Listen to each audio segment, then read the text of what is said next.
Hi every one, welcome to global short and academy. இந்த வீடியோவில் நம்ம இங்கிலீஷ் ஷார்ட் அண்ட் லெசன்ஸில் வர கிராமர் லாக்ஸ் வந்து பார்க்க போகிறோம்.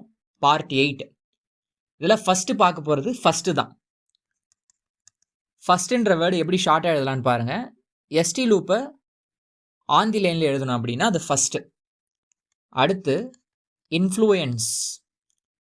ஃபஸ்ட் பிளேஸில் என் எழுதிட்டு அதில் சர்க்கிள் எழுதணும் அப்படின்னா அது இன்ஃப்ளூயன்ஸ். ஃபஸ்ட் பிளேஸில் நம்ம வந்து என் மட்டும் எழுதணும் அப்படின்னா அது இன் ஆர் எனின்னு பார்த்தோம் இல்லையா, அதில் எஸ் சர்க்கிள் ஆட் பண்ணிட்டோம் அப்படின்னா இன்ஃப்ளூயன்ஸ். எஸ் சர்க்கிள் ஆட் பண்ணோம் அப்படின்னா இன்ஃப்ளூயன்ஸ், அதில் எஸ்டி லூப் ஆட் பண்ணோம் அப்படின்னா இன்ஃப்ளூயன்ஸ்டு. அதையே செகண்ட் பிளேஸில் எழுதணும் அப்படின்னா நெக்ஸ்ட். ஓகேங்களா? அடுத்து மோஸ்ட். ஃபஸ்ட் பிளேஸில் எம் எழுதிட்டு எஸ்டி லூப் எழுதணும் அப்படின்னா அது மோஸ்ட். ஃபஸ்ட் பிளேஸில் எம்மு மட்டும் எழுதணும் அப்படின்னா அது மீன்னு பார்த்தோம். அதில் சர்க்கிள் ஆட் பண்ணோம் அப்படின்னா அதை மை செல்ஃப்னு பார்த்தோம். ஆனால் எஸ்டி லூப் ஆட் பண்ணுறப்ப அது மோஸ்ட் ஆயிடுச்சு. ஓகேங்களா? Next language are owing. இந்த இங்கு சவுண்ட் இருக்குங்க இல்லையா, என் எழுதணும் அப்படின்னா இன் ஆர் எனி, இங்கு எழுதணும் அப்படின்னா ஓயிங் இல்லைனா லாங்குவேஜ். அதே செகண்ட் பிளேஸில் எழுதணும் அப்படின்னா அது திங்கு. ஓகே, அதுவே கோட்டுக்கு கீழே எழுதணும் அப்படின்னா இந்த ஓன் எழுதுகிற இடத்துல எழுதணும் அப்படின்னா அது வந்து யங்கு. Next Lord.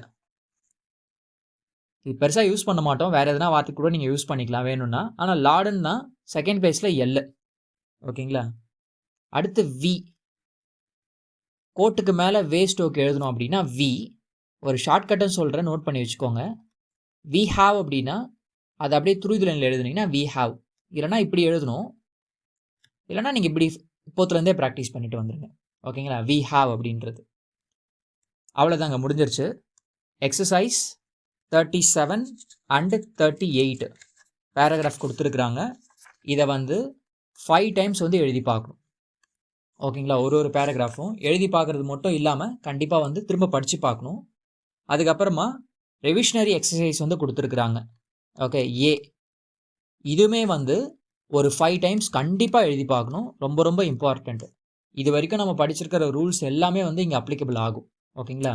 டைம் எடுத்து பண்ணுங்கள், அவசரமாக பண்ணாதீங்க. சரிங்களா? தேங்க்யூ. நம்ம அடுத்த சாப்டர் அடுத்த வீடியோவில் பார்க்கலாம்.